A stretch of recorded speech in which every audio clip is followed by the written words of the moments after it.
Okay, two. Okay. I'll go ahead and call the meeting to order. It is now 6:32, and welcome everybody to the August 11th, 2020 Federal Way City Council meeting. Would you all please rise for the Pledge of Allegiance?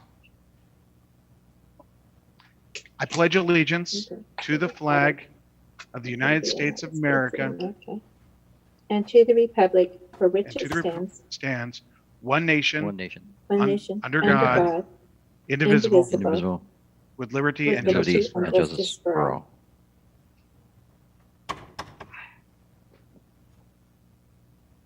Okay, welcome everybody. All right, and presentations. First, we've got a proclamation, Purple Heart City. Councilmember Kochmar will read and present to Roger Flygar, Frank Bannister, and Pete Lewis, our neighbor to the east in Auburn, who was the three-time mayor of Auburn and a Navy veteran. All right. Thank you. Are they present? Do you know, Mayor Farrell? Stephanie, do you know? Yes. Yeah, Mayor. We have Pete Lewis and Francis Bannister online. I do not see Roger Flygar. Okay, thank you. Well, Pete and Frank, thank you for being here. Pete and Frank and Roger Flygar are from the White River Valley Veterans of Foreign Wars Post 1741 to accept the recognition. They've been working on recognizing Purple Heart recipients regionally. Purple Heart Recognition Day, whereas our nation and its principles have been defended throughout history by brave and patriotic men and women who willfully sacrifice their own well-being for the cause of freedom and democracy. And whereas President George Washington created the badge of military merit to honor brave military personnel, and whereas in 1932, on the 200th anniversary of George Washington's birth, the badge of military merit was renamed the Order of the Purple Heart, and whereas today the Purple Heart is awarded to honor the combat wounded veterans of this country and those who made the ultimate sacrifice and never returned home. And whereas the 1991 Washington State Legislature passed Senate Bill 5718, recognizing the 7th day of August as a day to pay tribute to those who hold the distinction of having been awarded the Purple Heart. And whereas our veterans have earned profound and eternal gratitude from all of the people of this state for their willingness to risk life and limb for the sake of this nation, its people, and our cherished freedoms. Now, therefore, we, the undersigned mayor and city council of the city of Federal Way, do hereby proclaim that the city of Federal Way is declared a Purple Heart City, and today, August 11th, as Purple Heart Recognition Day for 2020. I urge all people in our city to join me in acknowledging and honoring this city's veterans who have been wounded in battle while defending the principles of democracy, individual freedom, and human rights. Signed this 11th day of August 2020 by Mayor Farrell and all of the city council members. Pete or Frank, do you have anything to say? Or Roger, if you're here? Thank you. This is Pete Lewis speaking. I appreciate the fact that the city of Federal Way has done this, making this proclamation. On behalf, I'm a lifetime member of the VFW Post 1741 in Auburn. On behalf of all the veterans, still some from World War II, Korea, Vietnam, Iraq, Afghanistan, the Balkans, and so many others who are wounded in defense of our country, they all thank you for this privilege.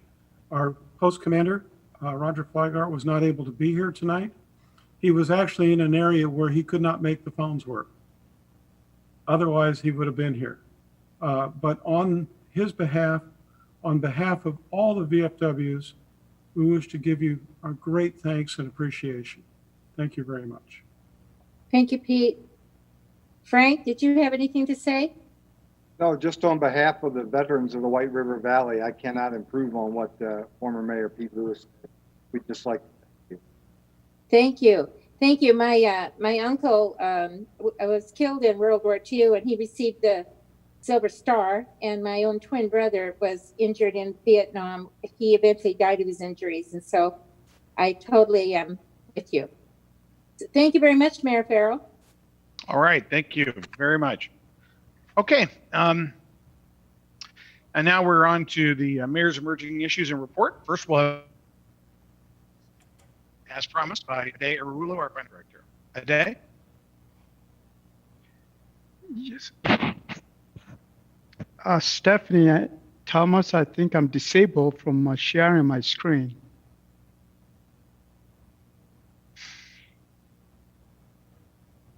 Okay, stand by.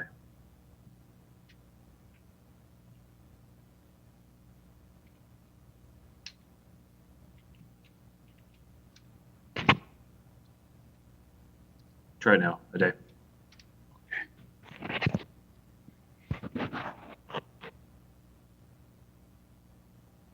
Okay.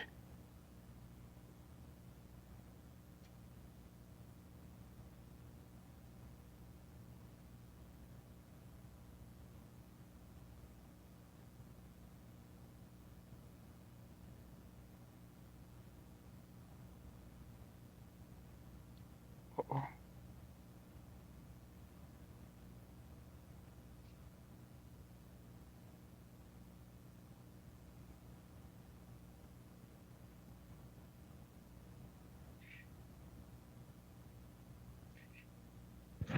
Okay, thank you. Thank you, Mayor Farrell. Council President Onda, Council.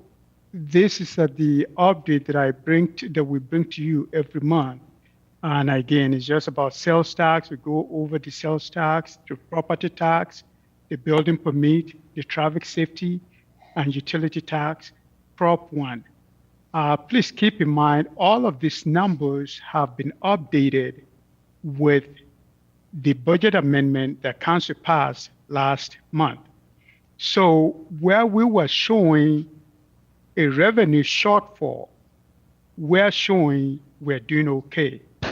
Please be mindful, we're now judging ourselves based on the budget amendment, not the original budget, because we've revised most of our revenue down. So what you are looking at now is the revised down revenue. And also keep in mind, I may tell you we're doing all right. Take, for example, the utility tax. We're using revenue from Lake Haven from 2018, 2019, and 2020. We use almost 3 years of water and sewer utility tax revenue in 2020 alone. Those are part of what is making us okay. And that is part of why I may be a little bit nervous about 2021 and 2022, because we are using revenue from water and sewer utility to balance 2020, which would not be available in 2021. So we are fine, and we're looking all right through the end of July based on this revenue. So for example, the sales tax revenue, the original budget was about 16 million. We revised it to about 14 and a half.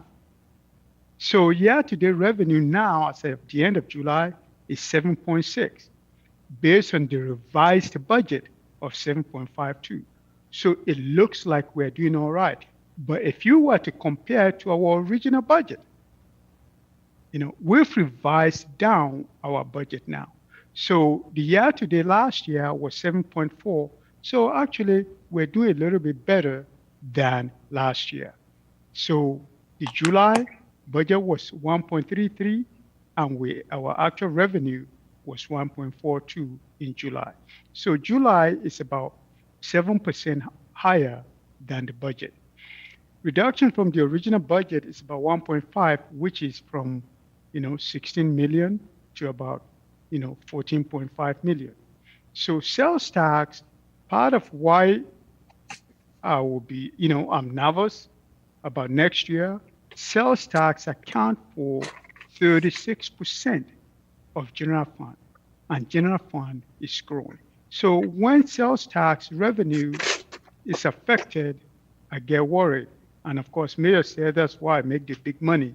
I'm paid to worry. So here we are. But all in all, we're doing for 2020, we're doing all right.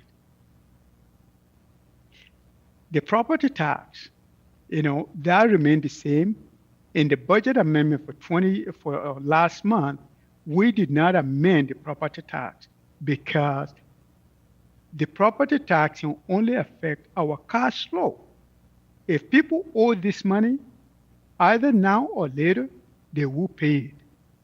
So the revenue for property tax is stable. Yes, it may affect our cash flow because it may not be paid in the year that they are owed, but sooner or later, we will get it back. So year to date, it's only about 110 short in terms of the actual cash, about 110,000 from our 2020 budget. So even though the year to date is a little bit higher than the actual amount for 2019. In 2019, it was 5.8 million as of the end of July. Now it's about 5.9 million. So we're a little bit higher than what we actually collected last year, but a little bit short of what we anticipated that we will be collecting this year. Building permit. Building permit, this is another, even though it's not as big sales tax, but it's about 7.7% of the general fund. So the original budget was 3.4. We've reduced it to 2.2. That is a reduction of 1.2. So if I'm showing how we're doing to the budget now, it will look like we're doing okay. Again, we're doing okay. It's not because of this, it's because of what is happening in the utility tax, what is happening with SCORE, what is happening with ADP. So we've amended this budget based on what we did last month. Traffic safety, and I said it last month, and I'm saying this again. This will also show up when we start the budget process for 2021. We have our original budget was 3.8. We've reduced it to 2.87. So that is by 1 million for a small budget. And we have 1 lieutenant, 8 police officers in this fund.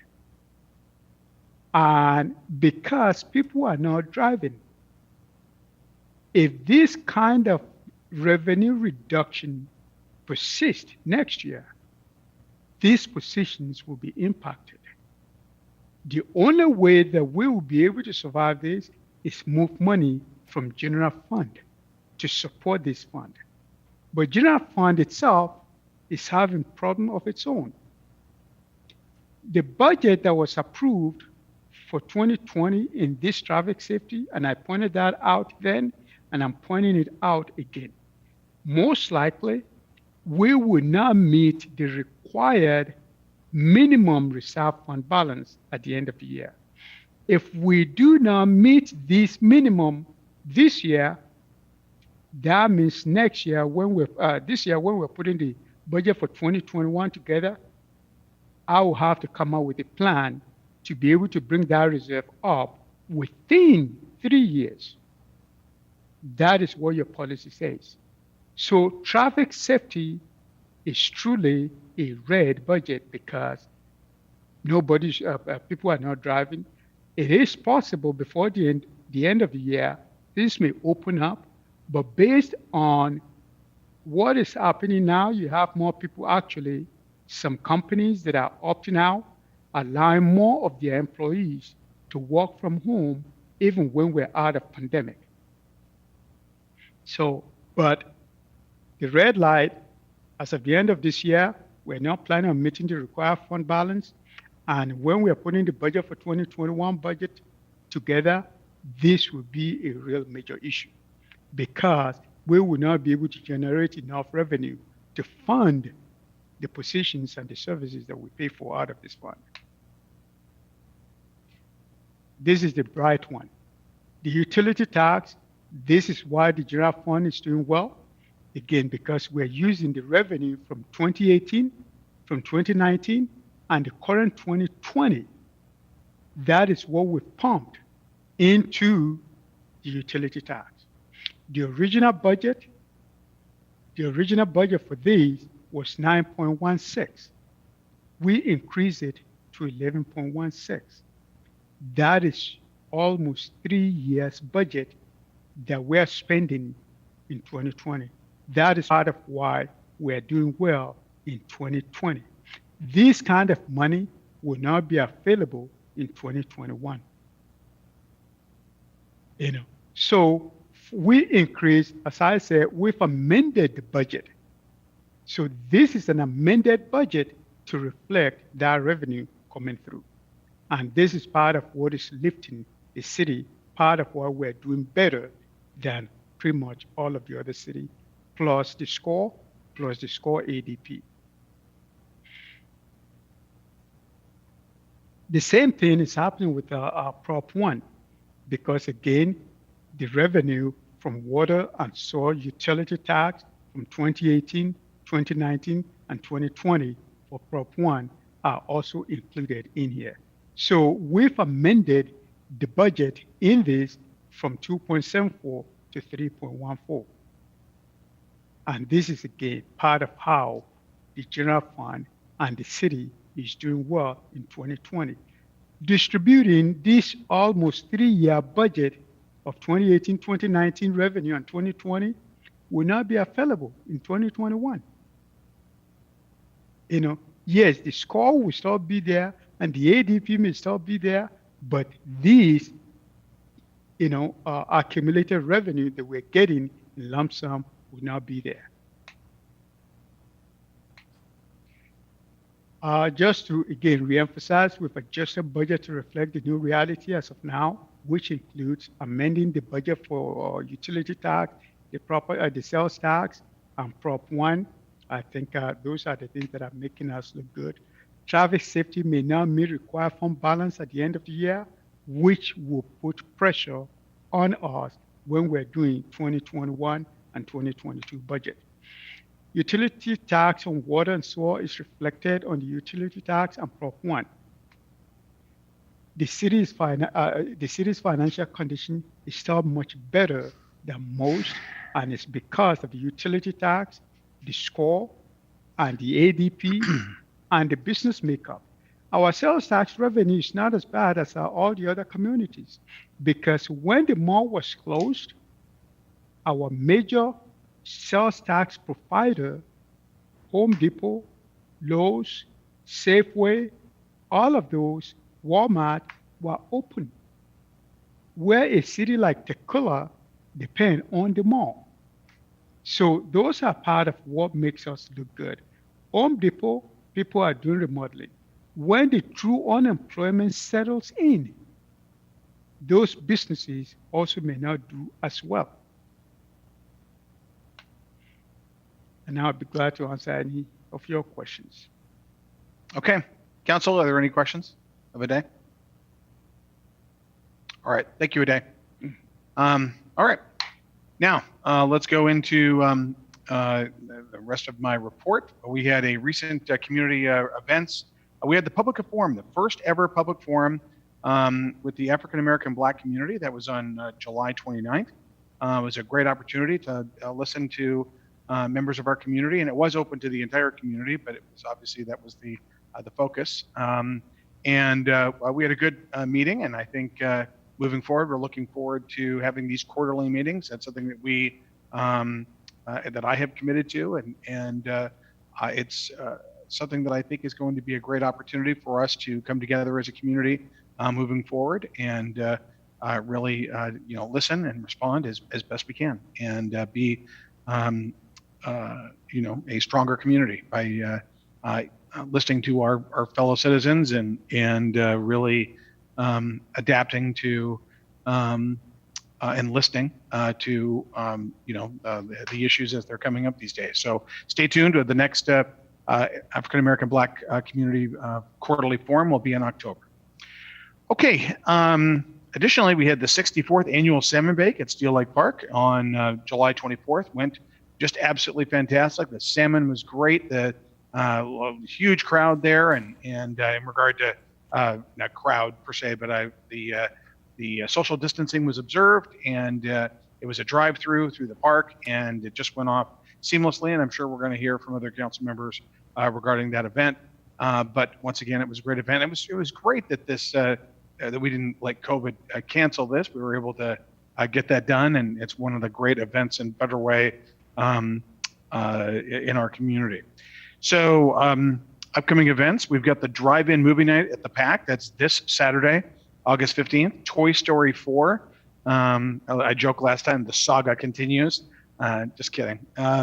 Looking forward to that. Actually, having a little guy, and he's 13 now, I've always, Wendy and I have been using it as an excuse to see some of these kid movies.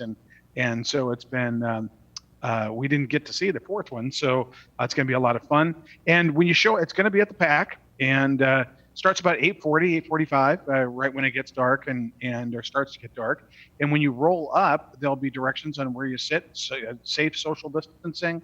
It's free to the public. And we'll have a big screen, and people can listen to the movie via their FM radio.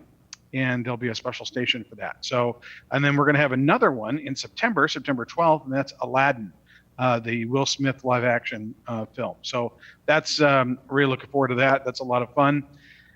Now, remember, we don't usually have a second city council meeting in August. And in fact, the council changed the rules to officially eliminate that second meeting. So this is the one and only full city council meeting in August.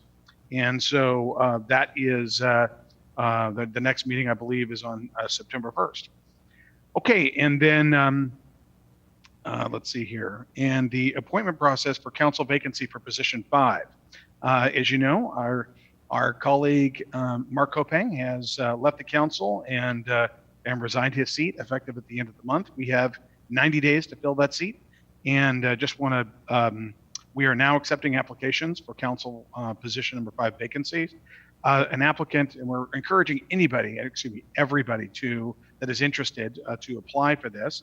The applicant must complete an application form, be a King County registered voter, and have resided within the city of Federal Way for 1 year prior to their appointment.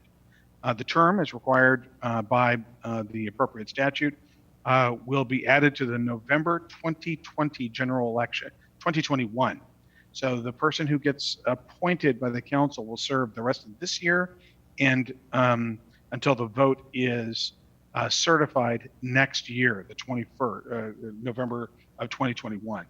And then that seat will fill the short term through December of 2023. This council appointment will serve from the date of appointment until the certification of the 2021 general election results. I think I just said that. The deadline for applications is Friday, August 28th, and at 3 p.m. So once again, anyone that's interested, we'd love to have you apply. And I believe we're looking at interviews in early September, I think the 9th or the 10th at this point. Applications are available on the city website and can be submitted online. Click on the banner ad on the city website for more information, or email the city clerk's office. Okay, and then I would also say that what's not listed here is that, as you know, I made the difficult decision and I consulted informed the council and consulted with our folks here at City Hall, John Hutton, our Parks Director, as well as our Emergency Manager, and made the difficult decision to close Steel Lake Park. We have been in a period of upswing with COVID-19 positives here in the city. And it's very important that we do everything we can to engage in safe social behaviors. And we felt it was prudent and necessary to close Steel Lake Park. And that obviously at this stage will be until further notice. So certainly not something that we want to do, but certainly something that for public health we needed to do. Okay, with that, that's my report. Moving on to council committee reports. First, we've got Councilmember Kochmar, who is the chair of the Parks, Recreation, Human Services, and Public Safety Committee. Councilmember Kochmar. Thank you, Mayor. We canceled the August Parks meeting. The next Parks meeting will be held on September the 8th at 5 p.m. Thank you. Right. Thank you very much. Okay. And actually, Council President Honda, in the absence of Councilmember Kopeng, who will be speaking in regard to land use? I don't think that there's any updates that are needed at this time for land use. Okay. Very good. Okay. Thank you. Thank you very much. In regard to finance, we've got Councilmember Tran. Thank you, Mr. Mayor. So our committee met on July 28th, and we approved and forwarded 2 items for your consideration today. They are the Civic Plus, C-Click Fix for Eyes on Federal Way, Microsoft Enterprise Agreement, and the vouchers for June 2020 and the monthly financial report for June 2020. I want to highlight the C-Click Fix for Eyes on Federal Way. This is a software that allows residents and visitors to report any issue to the city via phone app or web-based. So the report or the request will be routed to the department or the staff person, and then we'll take care of that. So this is one of the things that I believe the mayor mentioned at the State of the Union, City Union, not too long ago. So I'm glad to see this happening. So with that, I would end my report, Mayor. Thank you. Very good. Thank you, Councilmember Tran and Chair Tran. We are really excited about this and about C-Click Fix. And it is going to be, where people have concerns about shopping carts or garbage or graffiti. It's going to be really it really is going to be a great vehicle for the community. And, other communities have done something like this. So it's going to be really fun. We'll make sure we roll this out in proper fashion and really let the community know about this. So thank you. Okay. And Lodging Tax Advisory Committee, Councilmember Asafa-Dawson. Thank you, Mayor. Our meeting schedule for tomorrow has been canceled. So our next regularly scheduled meeting is going to be it's going to be Wednesday, September 9th at 10 a.m. And that concludes my report. Very good. Okay. And for the regional committees report, the Public Issues Committee, Councilmember Moore. Thank you so much, Mr. Mayor. There's really nothing to report other than just to thank Councilmember Asafa-Dawson for attending the last meeting. So thank you, Councilmember. And also, the meeting for this month has been canceled. So we'll give you another update in September. Thank you. Great. All right. Thank you. Can I say something? Can I add something? Oh, of course. Yeah. Sorry. So yes, thank you. What I wanted to add is SCA is doing Racial Equity and Justice series. And we had one last month. And now this Friday, we're going to have a youth panel who are going to be discussing their experience, what they want to see their cities do for youth, and also why they're involved in activism and the social justice work. So it's going to be this Friday. If council members are not signed up for it yet, please do. It's Friday at 2 p.m. Thank you. Right. Thank you, Councilmember. Okay, Council President report. Susan. Thank you. So the mayor gave you all an update on the process for filing to run for the vacant position. And I would encourage everyone to, if you're interested, to look at that again. But I've been asked questions, and I ask these questions whenever we make an appointment, which unfortunately has been more often than I'd like, about what it is that a council member really does, how much time they really need. And I would tell you that you are required to attend 2 council meetings a month, and those are on Tuesdays. You're required to attend council committee meetings, and you'll be assigned to 1 to 2 council committees, but can attend all the council committees. And then there's other meetings that come up. And I tell people that the time commitment, and this is important for people who are thinking about applying for this position, is whatever you want it to be, other than what I just said. You have to be available for those council meetings on Tuesdays and those committee meetings. But the time commitment then is up to you. You can be out in the community meeting and talking with folks, or you can choose not to do that. But the time commitment would be up to you. And so I say that because this is something that is asked of me very often. And I want people to know that I used to tell our kids when they were little that whatever they put into school or a sports team, whatever they put in is what they got out. And the same thing is true for council. If you put a lot of energy and time into it, you'll probably get more out of it. But there are the bare requirements of the Tuesday meetings. And then there's regional meetings that you can be part of and that we encourage everyone to be part of. And those have different time commitments. So there are other things to do other than attending council meetings and being a part of an official council meeting. I find that I put a lot of hours a week into council, and I have even before I was deputy mayor, but I have the time to do that. Not everyone does, and I enjoy doing that. I also enjoy being out in the community and being involved in other things in the community. And all of our council members are involved in the community. So that is what I would tell you. If you have a commitment for this city, if you care about this city and you want to make a difference, this is a good way to do it. If you have any other questions about applying for the council position, please let me know, or ask any of the council members and they'll talk to you about it.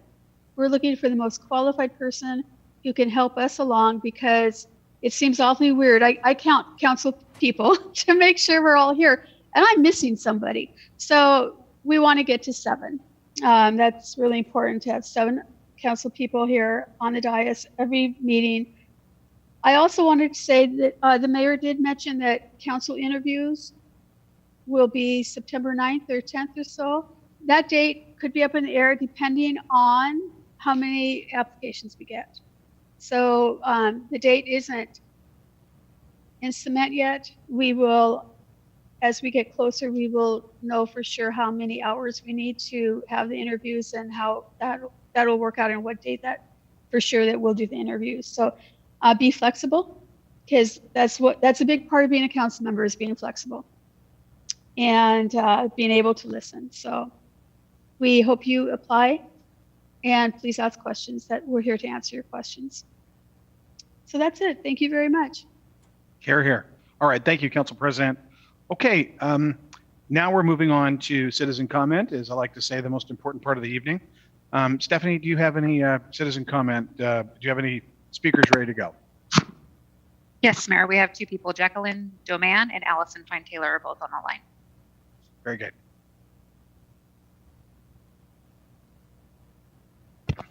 There, Jacqueline is ready to talk. Okay. Evening, Jacqueline. Can you see me okay? I'm not used to using this. Public comments can only be heard, not seen, due to the webinar functionality. But we can hear you. Okay. We can hear you. Yeah. Okay, thank you.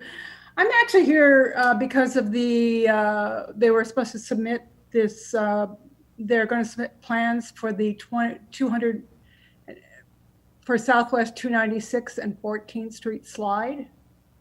And so it hasn't been brought up yet in the meeting. It's on the consent agenda. Stephanie, can you hit the timer real quick? We're going to restart her timer real quick. Council, actually, did you send it, Council, the email of those pictures? Yes, I did. Okay, good. All right, Council, just so you know, we're going to restart your timer here in just a moment, Jacqueline. Everybody, she's referring to an item that is number H on the consent agenda. Southwest 296, that 14th slide restoration bid award. Okay, let's restart the timer, please. Get a fresh 3 minutes. Go ahead, please. Okay, well, are they showing the pictures now? Anyways. Oh, they were sent to all the council members, so all the council members have received them. Okay, well, basically, I am the house that is on the other side of the slide. And I have since December not been able to drive up my driveway to my house without having to remove several close signs and things because they closed the area. And the slide, originally it started in December, and it was caused by the storm drain water blowing out, and it undermined part of my property, which you can see in those photographs. And then there was another, they did fix the storm drain and also the water line at that time, But since then, I have in end of January, there was some more rain and it broke the underground electrical connection to my house. So for 5 months, I was without electricity and my house was uninhabitable and cold. Okay, so I had to relocate. I'm not there anymore. Okay, basically, my concern is that the project, they haven't met with me to talk about what they're going to be doing, other than that they're going to put a new road through that corner, which I've got an aerial photo of. And they haven't, my big concern is that they aren't doing anything with the actual gully that was carved out by the rain and the storm drain. And they're just bypassing it. And in the meantime, that area is very unstable and needs to have proper engineering and have some dirt filled and some drains put in and things like that to stabilize it. Otherwise, my house and my neighbor's house are going to suck right down that gully. And that is my biggest concern. I've already spent a lot of money because I had to get an electric pole put in. You can see the hole that we had to dig. We had to have a pole put in by Puget Sound Energy. I spent money on that. I spent money on getting an electrician out for damage to my underground conduit that was caused by the slide. Actually, the second rain, because the Public Works hadn't come out and supported my road underneath. If they had done that, it wouldn't have happened. So I guess my concern is that this project isn't taking care of, what the land that's your land. I can't touch your land, city's land. And now they can't, now they aren't doing anything to repair it. So I'm asking the city to do the right thing. Okay, thank you, Jacqueline. Okay, and I saw that EJ had reached out to you yesterday, and once we got your pictures, EJ, do you have any? Are you in the line, EJ? Yeah, I'm here, Mayor. Okay, is there anything you'd like to add for? We've got this on the consent agenda right now, but obviously Jacqueline has some other concerns that perhaps she believes are not addressed in this agenda bill. Can you talk to us about that? Yeah, so Jacqueline, you've met with my staff on site, but ultimately the recommendation from the geotechnical engineer was to relocate the road, which is what we're doing. For council's knowledge, and this was discussed at LUTC as well, the delay in being able to get the work done is basically it was too wet to be able to get into the area. So it was an active landslide area that was super saturated, and at the recommendation of the geotech, the outside third-party geotechnical company that the city hired, the recommendation was to wait and let it dry out. So that is before we could actually get in there to evaluate it. So that is what we did. Since that's happened, this has been, we've been treating this as an emergency project and rushing it through the process to get this remediated as quickly as we can. But ultimately, the recommendation, this is a historic landslide area. It's an area where if we were to start today, we would not be able to build a road there. So the recommendation of the geotechnical engineer was to shift the road alignment to the south and not rebuild it in its current location to try and minimize future events that do the exact same thing. So that is the work that's been done. That's we took it out to bid. We did receive bids back that were favorable, as far as fitting within the budget. So that is what's on consent tonight, is to award that bid to the lowest bid contractor and get the work completed that she's asking for. But do you realize that 20 years ago, I've been a resident of Federal Way for 21 years. And when I first got here, there was a storm drain that was 10 feet long. 10 feet long, and then it dropped 112 feet down. The water just dribbled over that area all the way down to the water in the Puget Sound. And so basically it was causing erosion. We addressed it several times with Public Works, but Public Works always wants to save money, and I understand that. Finally, 10 years later, I had an engineering report brought in, And based on that, they put in a pipe that went all the way down to the sound. But now that's the one that blew out and undermined my property. And eventually, after the second rain, caused my electricity to go out. You know, you always try to save money, but you aren't taking care of the problem. And if you keep doing that, it's going to continue to happen. It wasn't a slide area until you guys eroded it 10 years ago. I mean, 20 years ago when I moved in. Okay. EJ, would you like to? I think we need to be careful that we don't get into a prolonged back and forth. I wanted Jacqueline to have an opportunity to respond meaningfully. EJ, is there anything that you wanted to say right now? But we do need to kind of move on. But is there anything you think that needs to be said? No, we're following the recommendations of our third-party geotechnical engineer, which is a nationally recognized firm.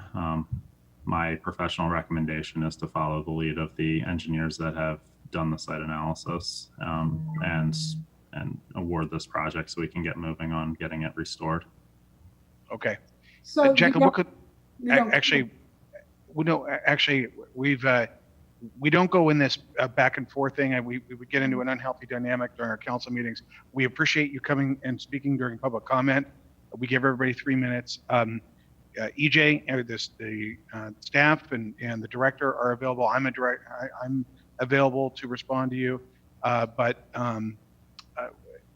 we'll have an opportunity to speak at a later time. But thank you for speaking tonight at our city council meeting. We appreciate it, and we'll look deeper in this. We'll keep EJ in communication with you, and thank you. We do care, Jacqueline. That's why I gave you another opportunity. We almost never give somebody an opportunity to speak twice during our city council meetings, but this involves your home, and I understand it's a very emotional and costly issue. So thank you.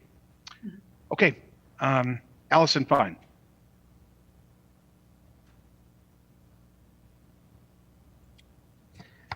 Hello, can you hear me? Yes. Hi. Yeah. Good evening. First of all, I'm so grateful for EJ to be at our city council meeting from wherever amazing place he looks like he was. I know it's a background. They're just funny. Mayor and President Honda and all the rest of y'all. I think that often there's quite a few of us in the community that you hear from on a regular basis. And I think you probably get used to us coming when we're just frustrated about something or want to change or want to support something or don't want to support something.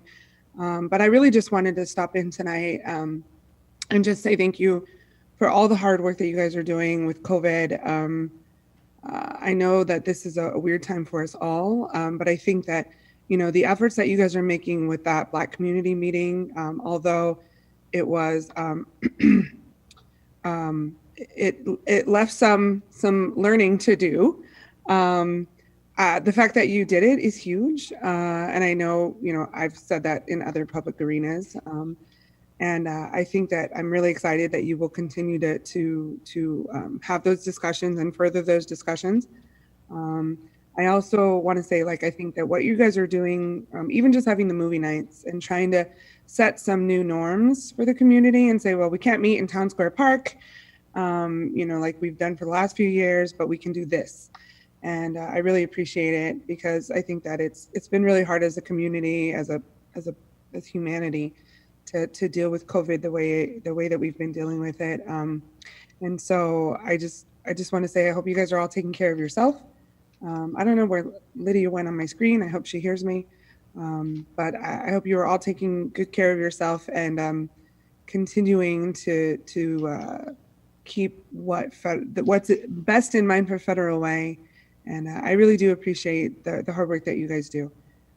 Because I'm sure what you get is a lot of emails of frustration and anger and demands. And I think that those of us who come to the table with those frustrations and anger and demand also need to be able to say, hey, you guys are doing a great job. And thank you for the work that you're doing. And we know that we'll continue to do. So that's really all I had to say tonight. So thanks a lot. Thank you, Allison. We really appreciate that. Great to hear. And, it's the good and, it's a good and we need to hear it all. And if there's something we need to improve, but we really appreciate the feedback. Thank you very much. Thank you, guys. Yeah, thank you. Okay. And do we have, Stephanie, do we have any written comments? No, Mayor, I don't have any tonight. Okay, thank you. Nope. Mhm. Okay. All right, now that concludes citizen comment. Now we're onto the consent agenda. These items have gone through council committee and can be passed all in one, and I will read them, and then I'll ask whether a council member would want to pull an item for separate consideration. Item A, minutes for the July 1st, 2020 regular meeting. Item B, vouchers for the June 2020. Item C, monthly financial report, June 2020. Item D, Civic Plus C-Click fix for Eyes on Federal Way. Item E, Microsoft Enterprise Agreement. Item F, citywide adaptive traffic signal control, traffic control center project acceptance. Item G, resolution 2021 to 2023 solid waste and recycling grant approvals. And item H, Southwest 296 at 14th slide restoration bid award. Council, are there any items that you would want to pull for separate consideration? One second. Councilmember Seffa-Dawson. Yeah, I would like to have further discussion around item H. Item H. Okay, it is pulled for separate consideration. Council, any other items? Okay, yeah, hearing none. Council President Honda, do you have a motion with respect to items A through G? Yes, I do. I move approval of items A through G on the consent agenda. I'll second that. There's been a motion and a second. Is there any discussion? All right, all those in favor of items A through G? Aye. Aye. Opposed? All right, the matters pass unanimously. Item H. Okay, Councilmember Seffa-Dawson, was there a particular question, or how would you like to proceed? Just based on the conversation that we just had and that we were listening to with EJ, and I know it's already done. I heard you say that, but is depending on the timeline, and I know that's very important as well. Is there consideration or conversation to where something could be modified or redirected? I don't know. I'm just asking for your opinion. I'm not questioning your decision. I just want to know if there's something or a further conversation to be had, because if it means her house is going to be impacted considerably, then what could we do to support or help? Let's do this. It's a good question. EJ, can you give us the contours of just the major issues, maybe a little bit of history and about what led us to this consent agenda item? Sure. So this is a historical slide area. It slid about 10 years ago for the second or third time. That is exact's unknown. It also slid multiple times before there were any houses here. So there's recorded slides from the borings from before there was ever any development in this area. So the road, it's 296 Southwest, and it's effectively the end of the road. And at the end of the road turns slightly counterclockwise and goes into the person who you heard tonight, into her driveway. And right in the turn in the road right there, it goes down across, a ravine and down to the Puget Sound. And that's off a little ways in the distance. It's a couple hundred yards upslope of the Sound. Geographically, and then it's about 80 feet elevation wise. So the area that is in question, it did slide 10 years ago. We tight lined the pipe going down to the Sound. The pipes that were put in originally were done under King County's jurisdiction. It was tight lined prior to that. However, the tight line failed, and in all the blackberries that were in there, basically no one ever had knowledge, that it had failed when it was still King County. But it had, it failed obviously a long time ago. So it slid, the corner slid. We became aware of it from actually one of the other neighbors calling us during the storms earlier this year. It slid once during the slide. Mother Nature slid, to be very clear. That was the finding both of staff and of our third-party geotech. When it slid, it ruptured both the water line and PSE's power. There's an underground line that came up the hill that served her house from the lower side, and it ruptured both. So when Lake Haven was in there repairing their water line, PSE thought they had it disconnected. Turns out it was not disconnected. One of the workers got shocked by the live power in the water, which then PSE did get disconnected. And then during that same storm cycle, it actually slid a second time.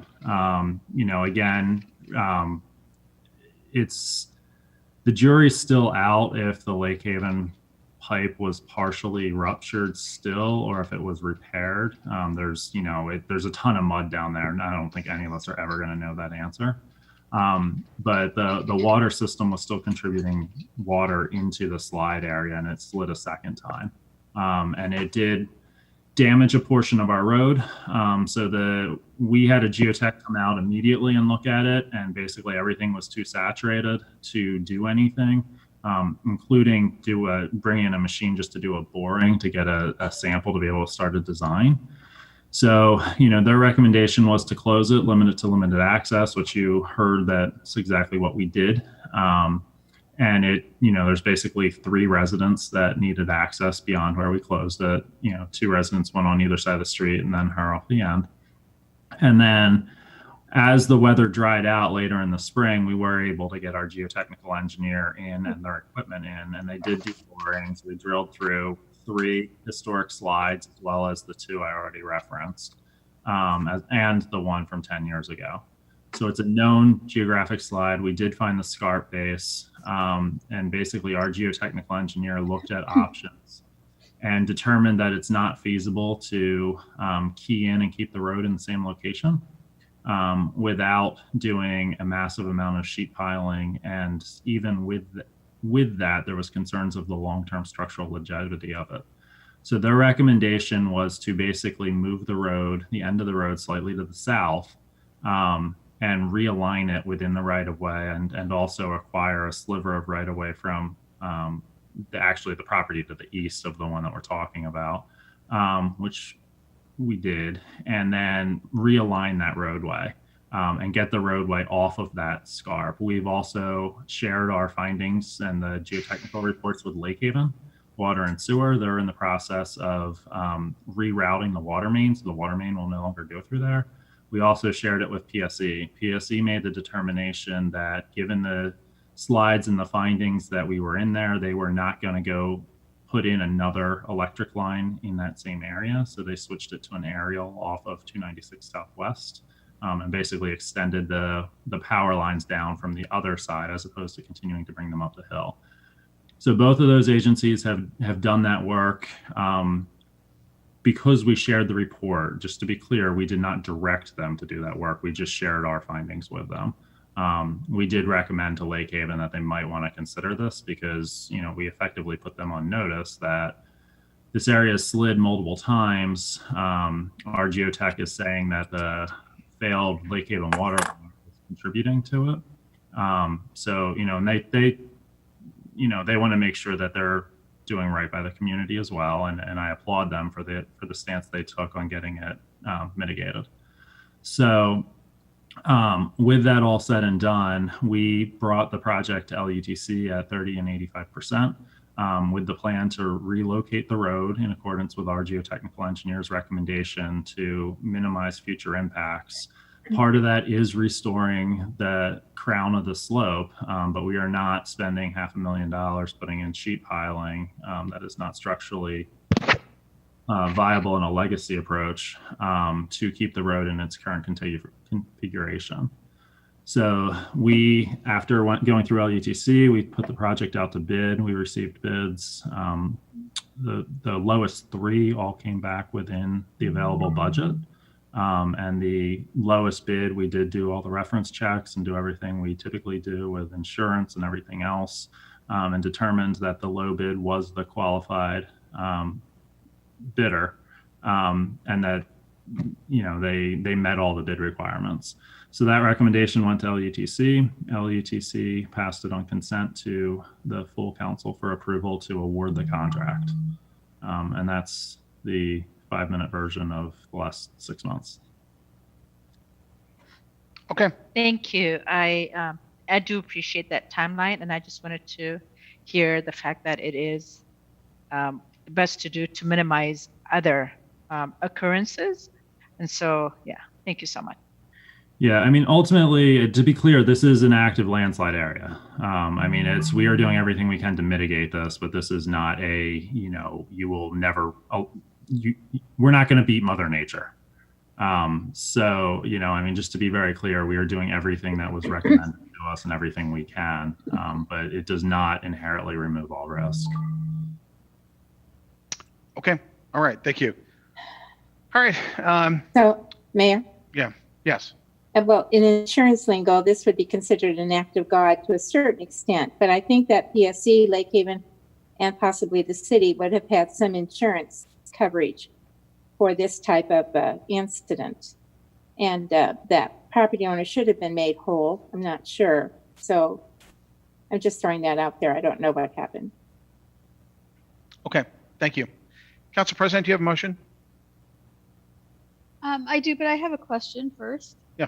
Okay. I went to look at the slide on Sunday afternoon, and I have a couple of questions. If a house were not built, if the property owner did not have a home on that lot where she has her home, would it be permitted at this point to even put a house there? No, none of the 3 houses at the end would, nor would the road. Okay, because it seems to me that they're all beautiful homes and they have a beautiful, beautiful view. It just seems to me that even changing the road to get into the driveway is going to be difficult, even to get into the driveway, perhaps because of the turn. The turn is going to be a very sharp turn, from what I could tell, to get when the road is changed.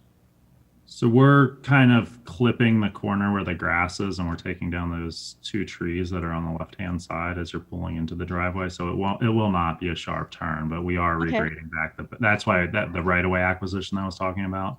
Okay. That's why we're doing that, is to make it so you can get into that last driveway. Okay.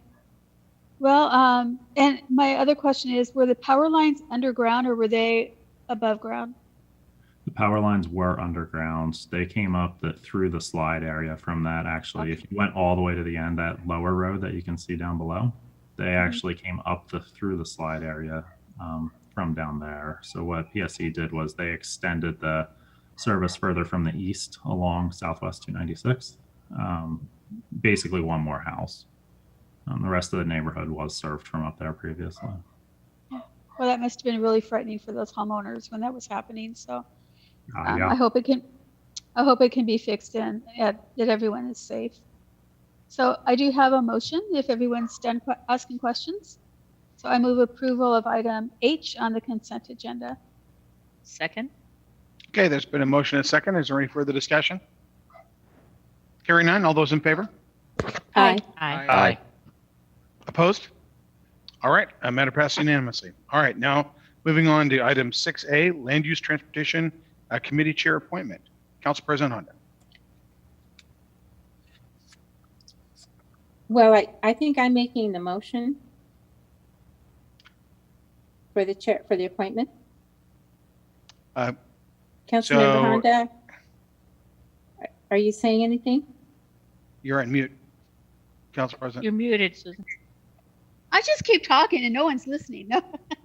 I do have a small presentation. Do you want that before the motion? Yes, please. Yes. Yes.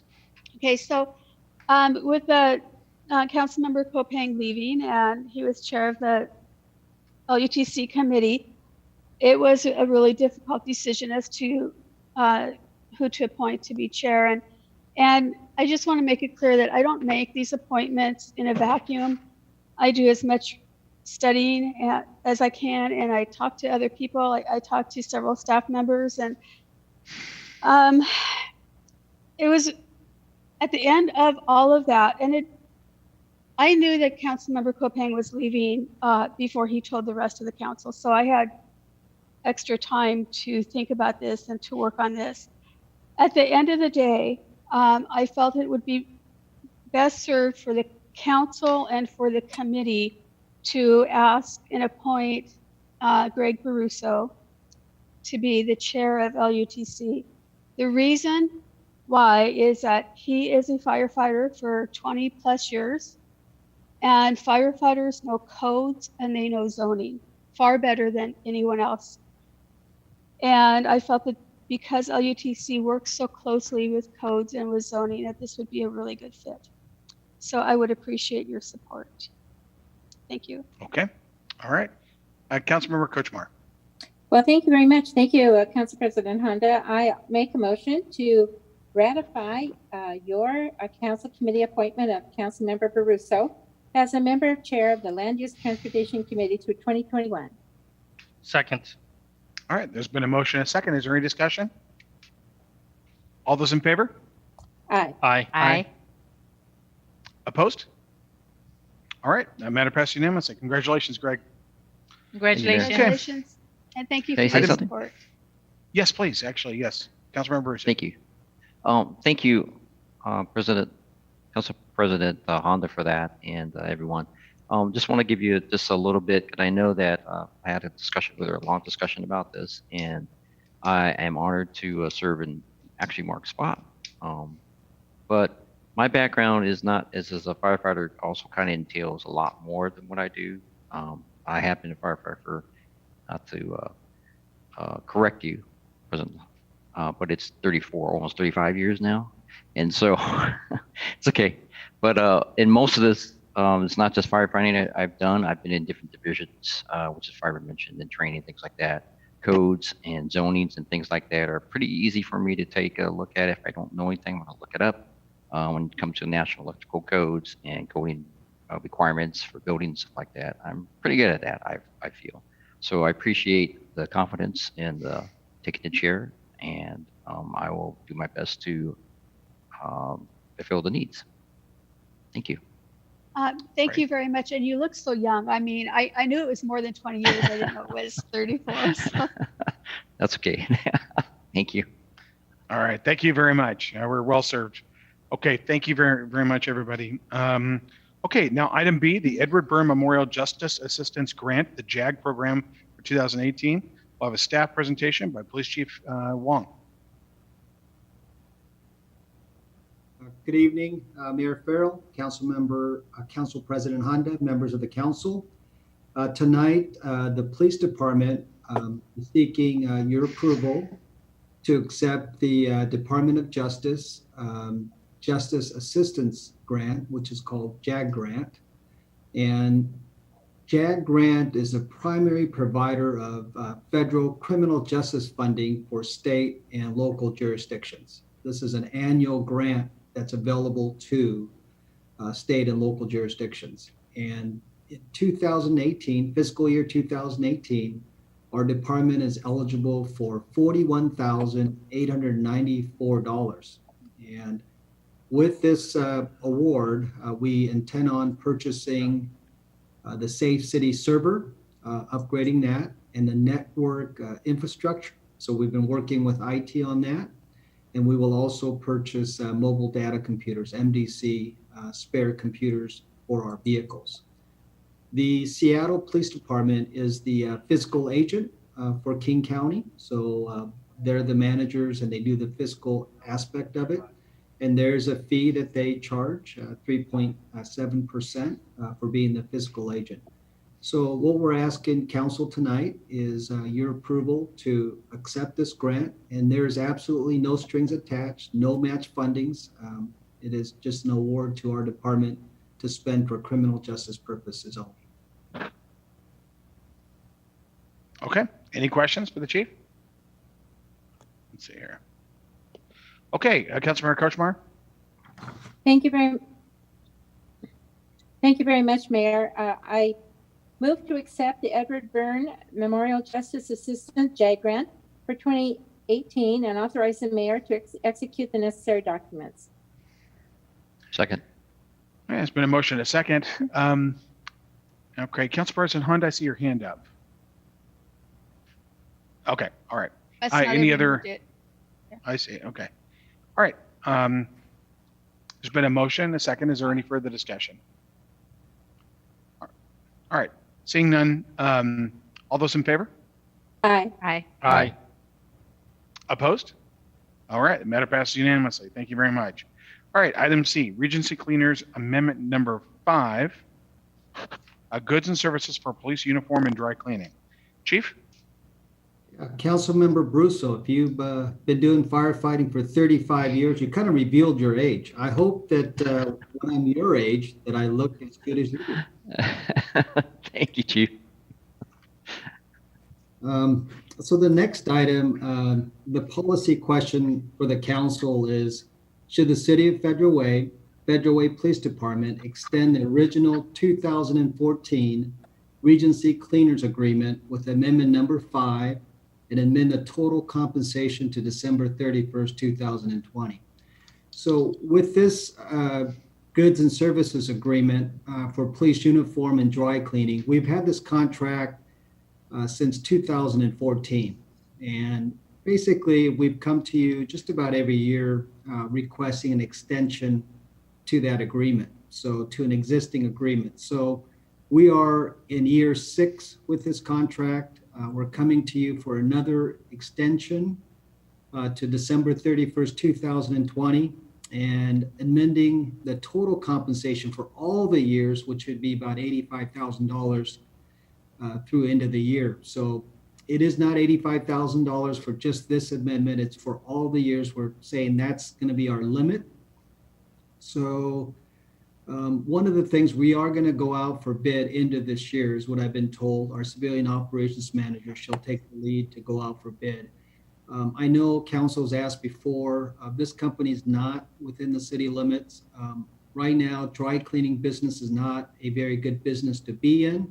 There's a lot of them closing because people just aren't needing as much dry cleaning service. And each year, we'll put it out this year to see if there's any local businesses, but in the past, nobody has been really interested in doing it. They don't have to be the lowest bidder because obviously we want to take into consideration where they're located. But most dry cleaning business just simply isn't interested in doing police uniforms and the rates that the competitive bid requires. Most of them aren't doing that. In fact, I know through some business contacts, most dry cleaning businesses are really suffering and a lot of them are closing. COVID related at this point. And a lot of people are doing dry cleaning stuff at home now. The machines are just getting so much better as well. So tonight we're asking for your approval to do another amendment, and there is no new money. We're not asking for council approval for additional money. This is all within the police department budget. Okay. All right. Thank you. All right. So, Councilmember Kochmar, do you have a motion? Thank you, Mayor. I move approval of the proposed amendment and authorize the mayor to execute said agreement. Second. Second. Been a motion and a second. Is there any discussion? All those in favor? Aye. Aye. Opposed? All right, the matter passes unanimously. Item 7, first reading. Item A, Council Bill 764, relating to the extinguishing of a certain operations and easement agreement. First, we'll have a staff report from City Attorney Ryan Call, then citizen comment, 3 minutes each, and the City Clerk will read the ordinance title. Ryan? Thank you, Mayor. Good evening, Mayor, Council President, and members of Council. I'm here tonight to ask authority to start a condemnation lawsuit to extinguish an easement. It is an easement that benefits Hillside Plaza Associates LLC. It encumbers a piece of city property that we commonly call the TC3 property, or it's the former Target property. So the property is located next to the Performing Arts Center. It's across the street from the future train station. Most people are familiar with it. It's adjacent to the downtown staircase that was just built as well. It was purchased in 2014 for $8.2 million. At the time of the purchase, we were aware, and the title report showed that it was encumbered by what's called an operation and easement agreement. It's the short term for that is OEA. We commonly could just call it the OEA.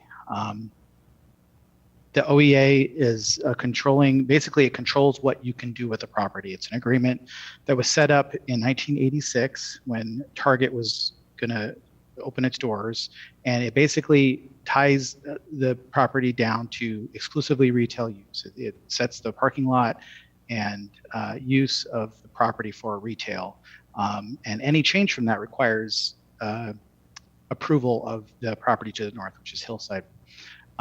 We had previously had experience with a similar easement when we purchased the former Toys R Us property, which is now the site of the Performing Arts Center. When we bought that property, we paid $300,000 to extinguish the easement.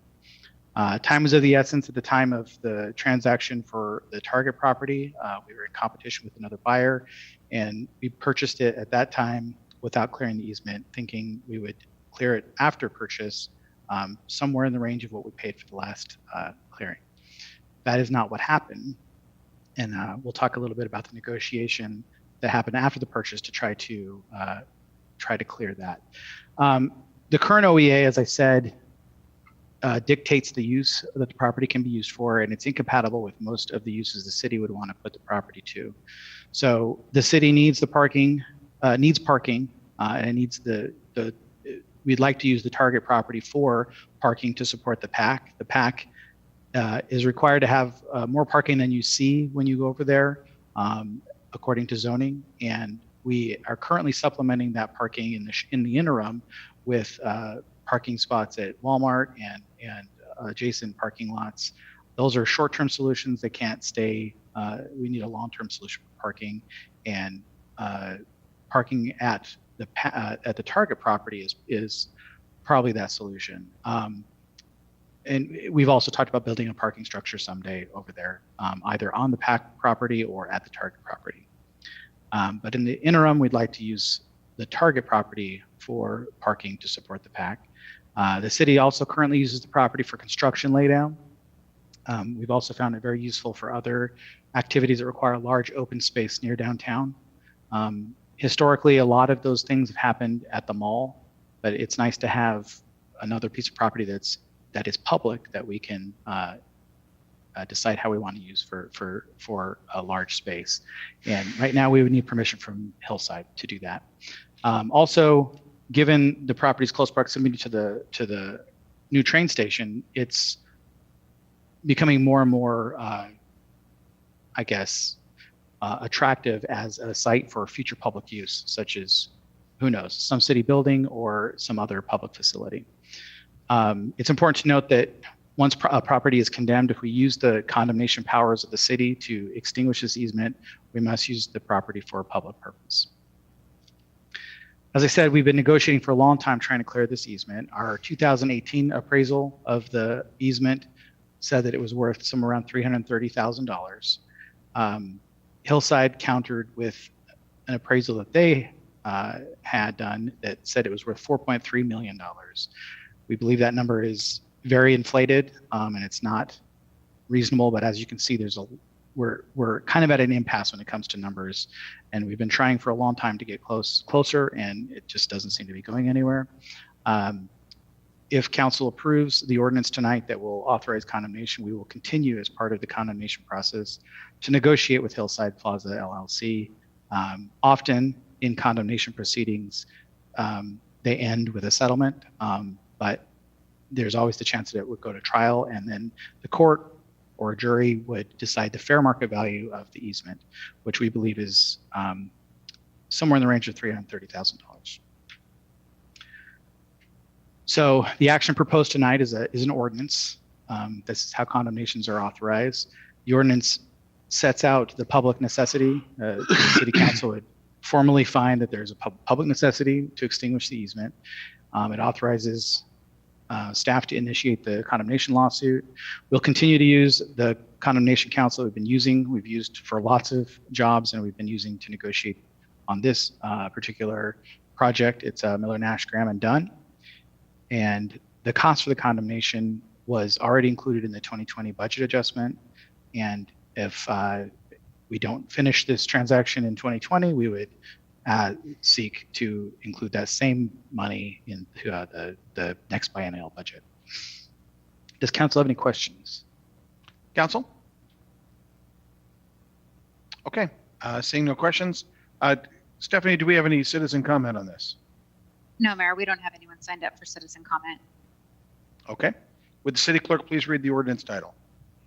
Council Bill 784 relating to the extinguishing of a certain operation and easement agreement, an ordinance of the City of Federal Way, Washington, providing for the acquisition of certain property rights for the purpose of extinguishing that certain operation and easement agreement recorded under King County Recording Number 8612194598, as amended under Recording Number 870-407-1270, as amended under Recording Number 200-507-18000-838, and amended under Recording Number 201-01-222-000-936, and as amended under Recording Number 201-0222-000-937, herein OEA describing the public use and necessity of such property, directing staff to exhaust reasonable negotiation efforts to purchase such extinguishment rights, providing for the condemnation of the extinguishment rights, and directing the city attorney or designated outside legal counsel to initiate all necessary actions and proceedings in the manner provided by law for said condemnation if attempts to purchase said extinguishment rights are not successful. All right, thank you very much. Council President Honda, do you have a motion? Yes, I do. You read this fast because my dogs are going to start barking in a second. I move to forward the proposed ordinance to the September 1st, 2020 council meeting for second reading and enactment. Second. All right, there's been a motion and a second. Is there any discussion? All right, all those in favor? Aye. Aye. Opposed? All right, it passes unanimously. Moving on to item B, Council Bill, I gotta look at I'm using my glasses here, 785, XNet Systems LLC franchise. Staff report from Desiree Winkler, our Deputy Public Works Director.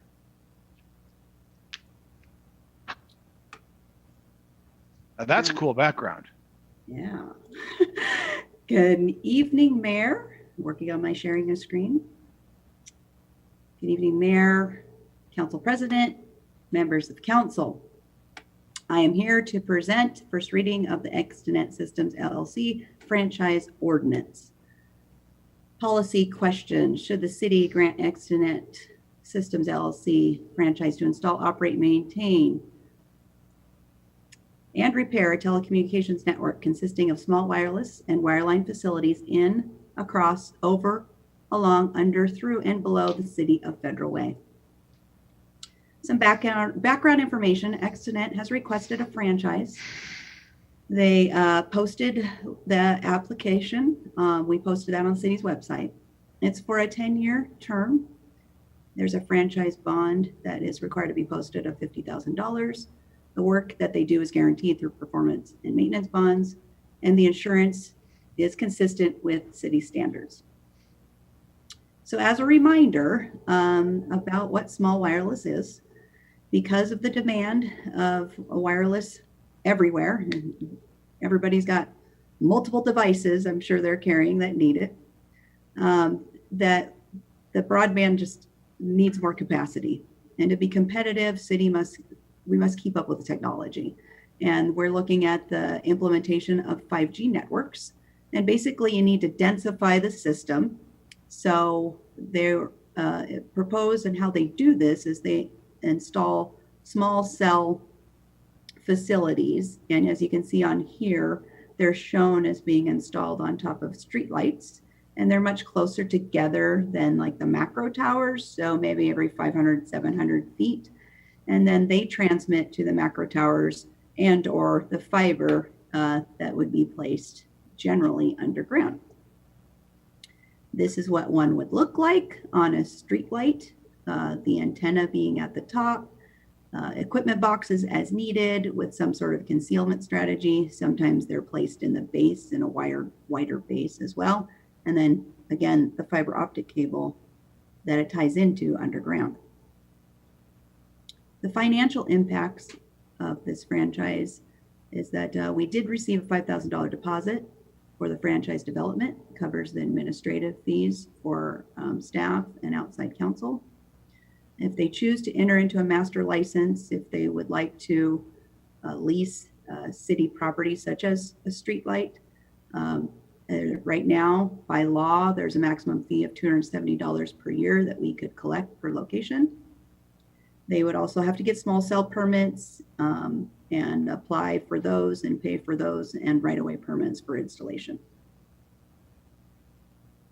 The options considered is to recommend adoption of the proposed Extenet Systems LLC franchise ordinance and then forward it to second reading and enactment. Do not adopt the proposed ordinance and provide direction to staff. So the mayor and the committee, it's went to Land Use and Transportation Committee, both recommend franchise ordinance adoption. And I am happy to answer any questions. Councilmember Seffa-Dawson. Yeah, thank you, Desiree. If we were to go, well, sorry, I didn't mean to say it, but for instance, I have T-Mobile, and I think we've had this conversation before. Would they be able to access the 5G through here where I could get reception anywhere in the city? That's one of my questions, yeah. You know, I don't know who, Extenet is kind of a third-party provider. They provide broadband services, and then they can lease some of their capacity to different providers.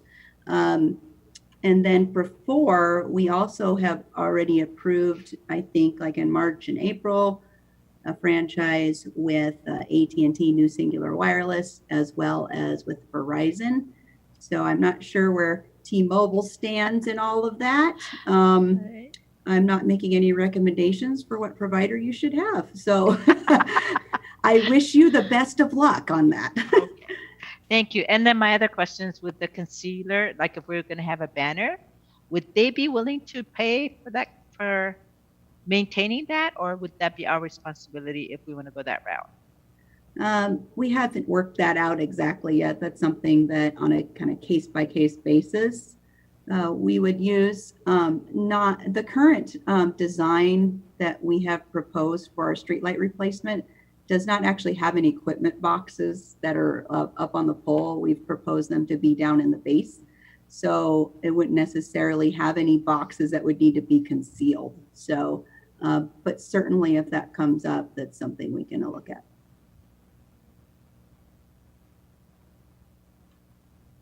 Okay. Council, any other questions?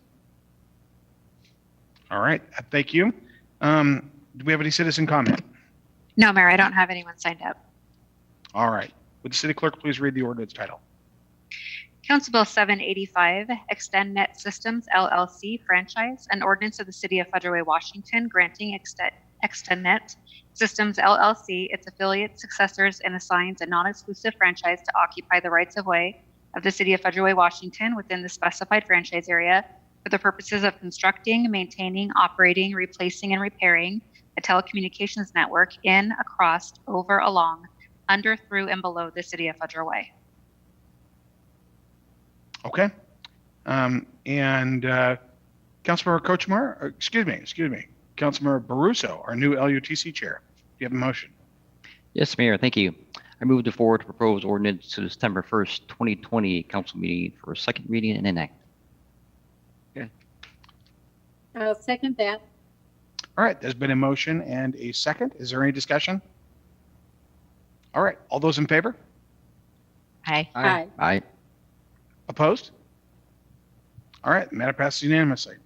And the next is a second reading and enactment, item C, Council Bill 782, amending Title 19-19.142 Federal Way Revised Code flood damage prevention. Would the city clerk please read the ordinance title? Council Bill 782, amending Title 19-142 Federal Way Revised Code, Flood Damage Prevention, an ordinance of the City of Federal Way, Washington relating to floodplain development and permitting processes within the city, amending Federal Way Revised Code 19-142. Okay. And Chair Baruso, do you have a motion? Yes, I do, Mr. Mayor. I move approval of the proposed ordinance. Second. Is there a second? Second. All right. There's a motion. There's a motion and a second. And is there any discussion? All right. Hearing none. All those in favor? Aye. Aye. Opposed? All right, matter passes unanimously.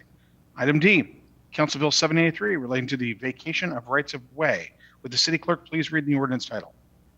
Council Bill 783 relating to vacation of rights of way, an ordinance of the City of Federal Way, Washington, relating to rights of way vacations, amending Federal Revised Code 4.20.120 and adding a new section to Chapter 19.135 Federal Revised Code. All right, Councilmember Baruso. I move approval of the proposed ordinance. All right, is there a second? Second. Is that a motion and a second? Is there any discussion? All those in favor? Aye. Aye. Opposed? All right, matter passes unanimously. All right, now we're down to council reports. Councilmember Asifa Dawson. Thank you, Mayor. Wow, we're almost done. This is exciting. Congratulations, Greg Baruso, on your appointment to chair the Land Use LUTC. I'm really happy for you, and I look forward to working with you on that. And today, I don't know if anybody else attended, but I attended the eviction crisis webinar that was presented by, what was it called? Okay, I'll think of the organization, but they were talking about once the moratorium for rental eviction is lifted, there's going to be a financial crisis.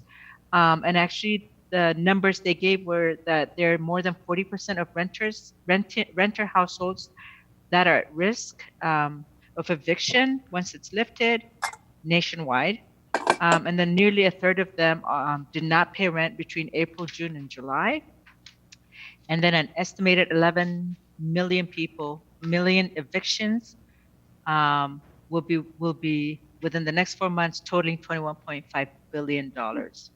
And so that is huge. Again, that is nationwide. I did not look up what our state looks like, but they had several recommendations that cities, counties could implement, but to try to get in front of the crisis before it happens.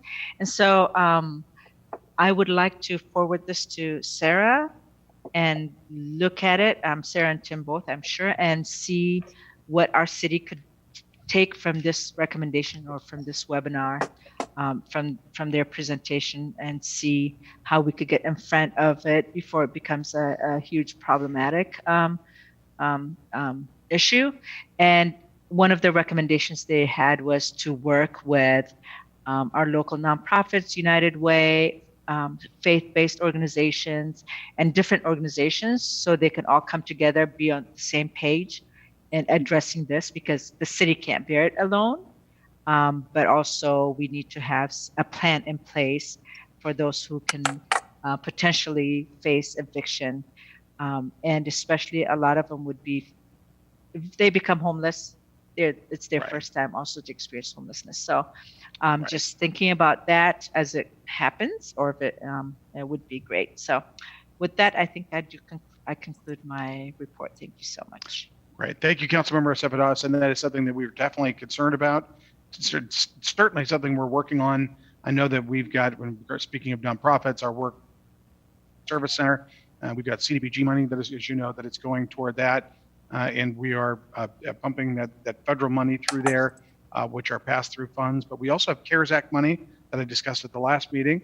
And we're trying to make sure that whatever we do not spend in the first two phases of the CARES Act distribution to our local businesses, we hold back, and then make sure that we can deploy in the most effective manner, most likely, depending on council approval, eviction protections. But we all need to band together and make sure that we're all, I think your point is incredibly well taken, and we'll make sure we talk about that and make sure that we're all, it's something that we'll talk about in the community continuity task force that I've convened, and we've met several times now, and we'll make sure that we're going to do everything we can to coordinate those resources and make sure that here in Federal Way and closer to home and in the region, that we do everything to help people. So thank you very much. It's something that's on a very top of our agenda. Okay, next we've got Councilmember Baruso. Thank you, Mr. Mayor. Once again, thank you, Council President Honda, and the rest of Council for the confidence and taking the committee over. The only other thing I have, Mr. Mayor, is a question, because I wasn't sure either, but do you know how the flavor went, the virtual flavor went this week at all? Anybody? Do we have a report on that? I haven't really heard. Susan, do you know?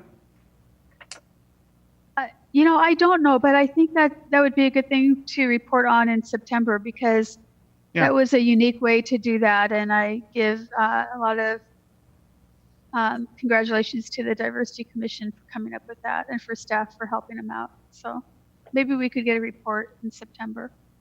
That'd be great. Sounds good. Thank you. Thank you, Mr. Mayor. That's all I have. Thank you. All right. Thank you very much. Councilmember Tran. Thank you, Mr. Mayor. I just have a quick few things. First of all, I wanted to congratulate Chair Barroso, and I'm looking forward to working with you and Councilmember Moore on the LUTC committee. The other thing is on the personal note, my daughter, who has been home since March, she will have to go back to Yale in the next 2 weeks. So we are a little bit worried, but I guess we just have to deal with it. This is her second year for her master program, so hopefully she will get through this, and we'll see her again soon, real soon. Thank you, Very Mr. good. Mayor. All right. Thank you. What master's program is she in? She is in public health. Oh, great. Well, couldn't be in more timely, could it? My goodness. There you go. Yeah, exactly. Well, we need her to get graduated. All right. So thank you very much. And then we've got Councilmember Moore. Thank you so much, Mr. Mayor. Councilman Barroso, congratulations on becoming chair. I very much look forward to working with you. And I'm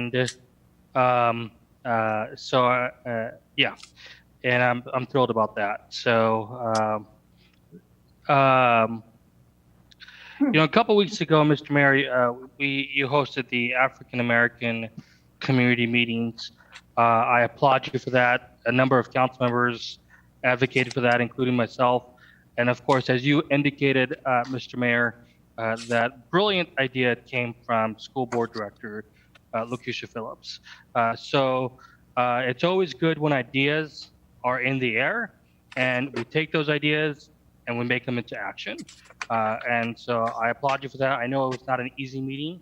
And so I look forward to the next one. And I want to, I guess the word of the night is implore. So I want to implore you to this is a really diverse community, and it's becoming more and more diverse. We all know that. And so I really encourage you to, have one for the Ukrainian community. And I look forward to working with you as an Eastern European myself. I look forward to working with you on that and creating that and discussing what that could mean. And we look at other cultural type meetings that we can have together.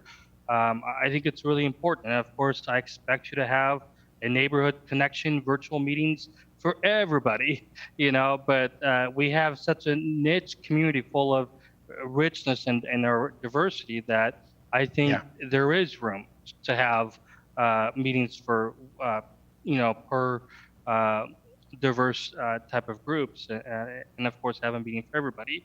It's all important, right? To hear all voices. Agreed. Absolutely. So Absolutely. Thank you. Also want to do a shout out to Day and Thomas. I know that they're working with me to create a financial dashboard. I'm glad to see the Click It, Fix It program. Hopefully I got it right. I feel like I might have gotten it wrong a little bit, but I'm sure in the coming months we're going to hear all about the name and the program that you're going to be unveiling. But again, it's just an indicator that we need to continue to move towards the 21st century when it comes to technology and create an opportunity for interactiveness on our website especially when it comes to taxpayer dollars. So I look forward to continuing that effort. And Mr. Mayor, thank you for letting me work with your staff on that.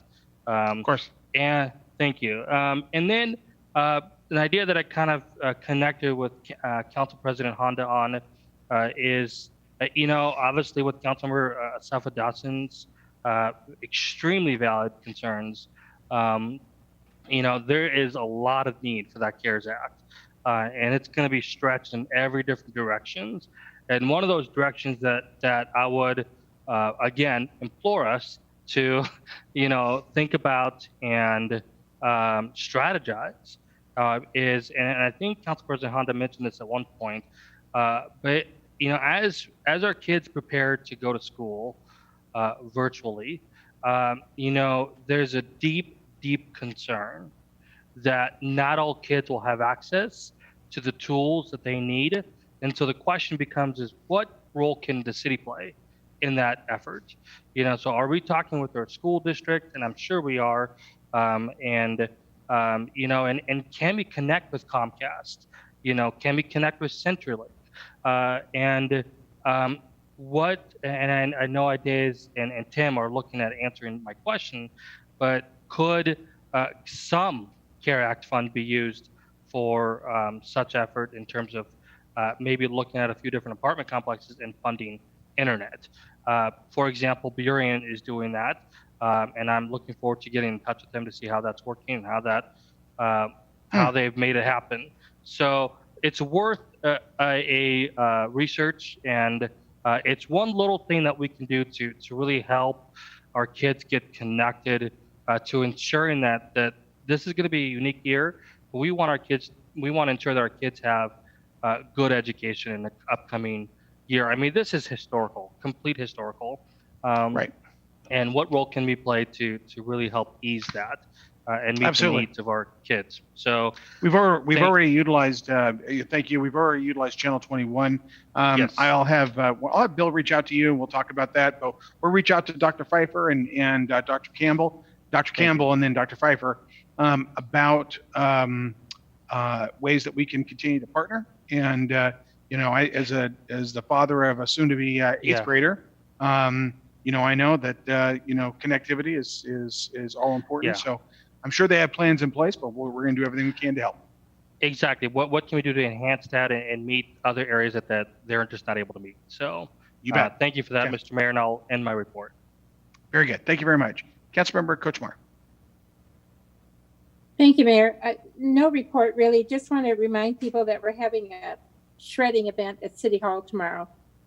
So as you're going through all of your trying to clean things up during COVID, it'd be a good time for you to get rid of your papers, to have them shredded. And one thing while we're talking about papers, because of something that's personally happened to me, be a good idea for you to get a file on your table anywhere in your house in a file cabinet that talks about where all your important papers are, including your passwords, so that if anything ever happens to you, your next of your family members will know where to look. So wish you all well on your staycations for the rest of the summer, and looking forward to seeing you again on September 1st. All right. Thank you very much, Councilmember Kochmar. Okay, Council President Honda.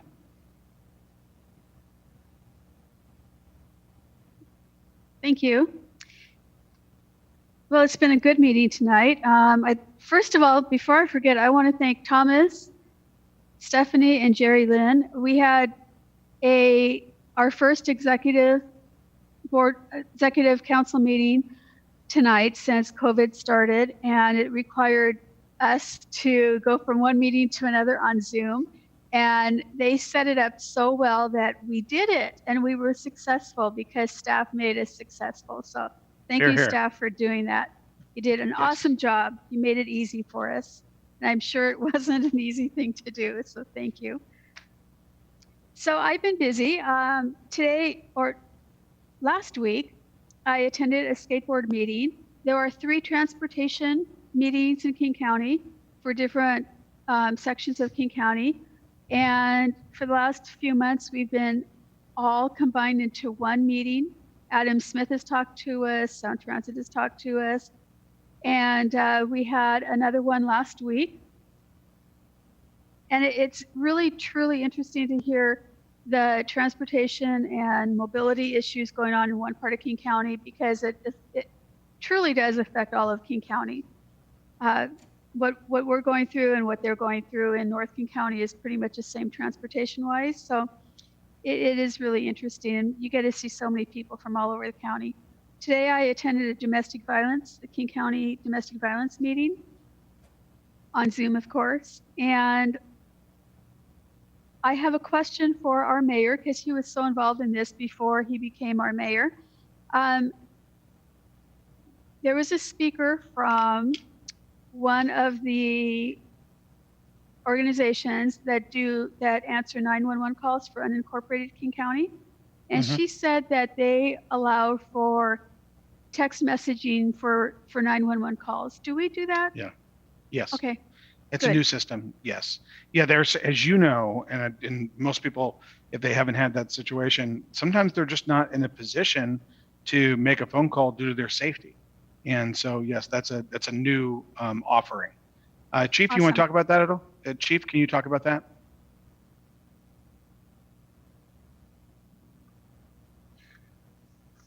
Mayor, do you mind repeating the question there? It kind of transitioned to my Bluetooth there for me. Yes, sir. It's about making sure that with the Valley Communications, whether we have the ability for people to text in 911 calls. I know that's an emerging technology. It's something they're working on. That's correct, right? Yeah, it is available now, sir. Yeah, it's brand new. I mean, it's really emerging. As you know, as the mayors of Auburn, Kent, Renton, Tukwila, and Federal Way sit on the Valleycom board, and so it's something that's been ongoing for quite some time. But yeah, those kinds of things can be life-saving. And there's been all kinds of new technology. There's also new technology about people that maybe have special needs.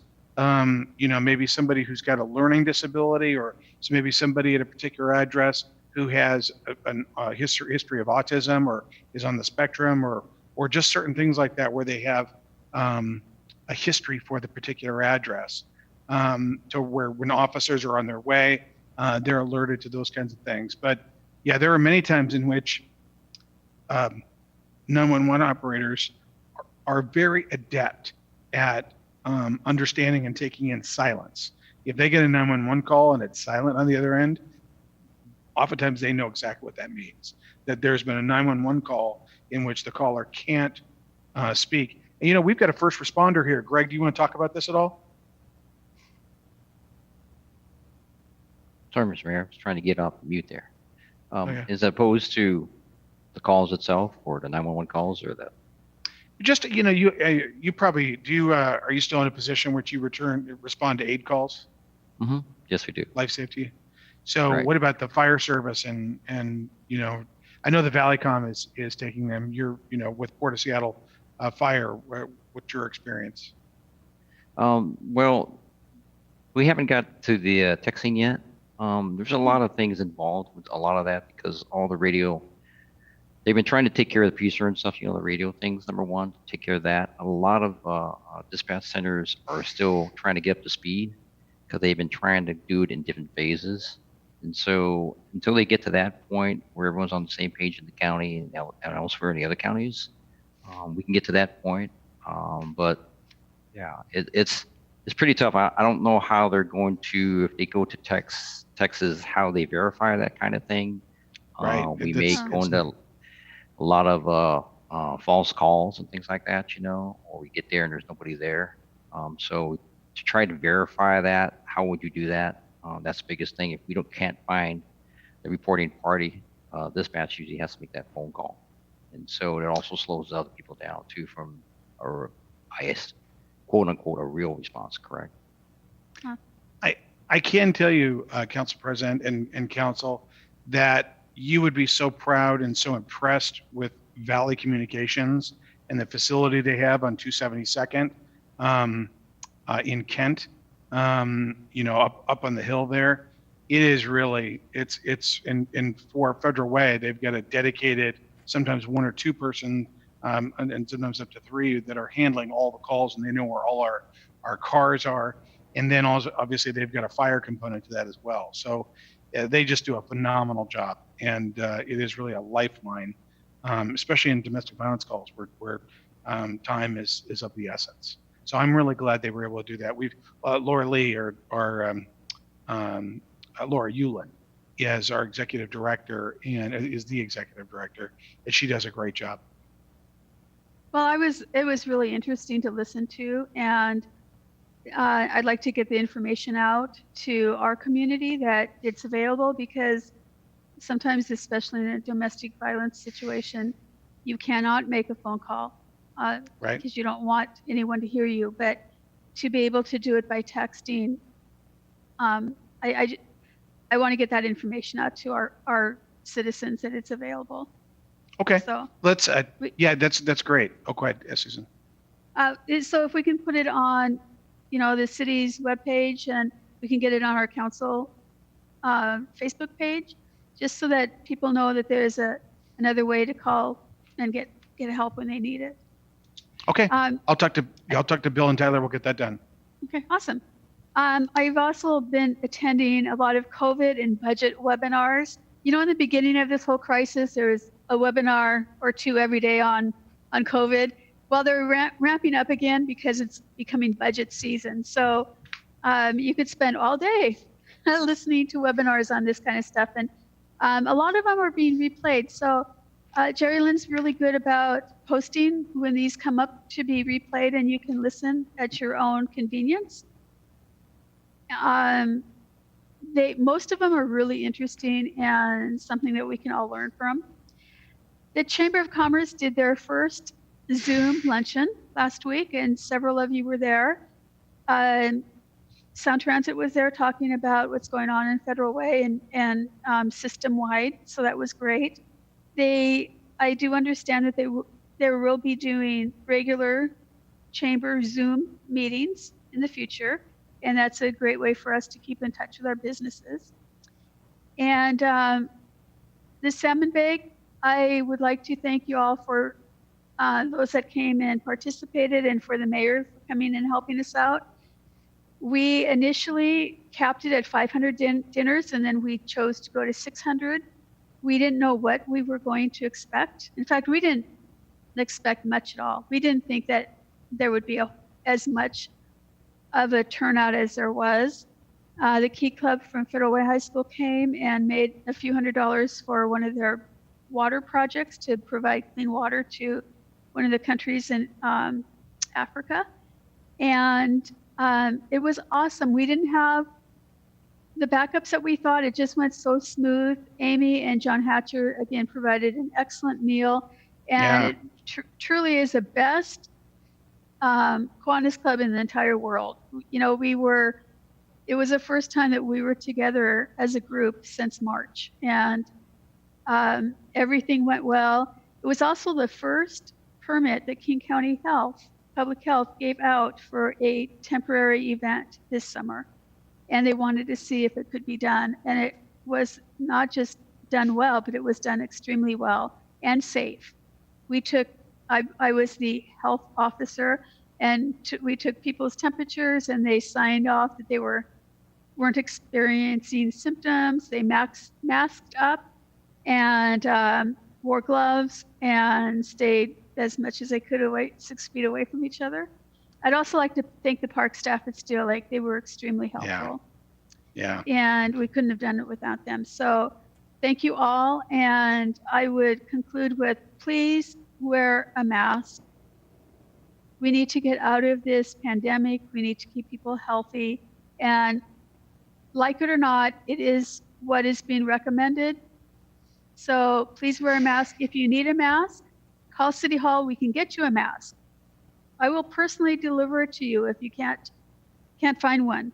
But we do have masks that we can get to you, and we want you to be healthy. We want you to be safe. So please, please wear a mask when you're out in public if you are healthy enough to wear a mask. So thank you very much. Great meeting, and see you all in September. Absolutely. All right. And with that, we are adjourned. Thank you, everyone, and have a great rest of the month. See you in Good night. September. And thank you for all you do. Great job, everybody. Thank you. Good night. Good night. Good night. Thank you.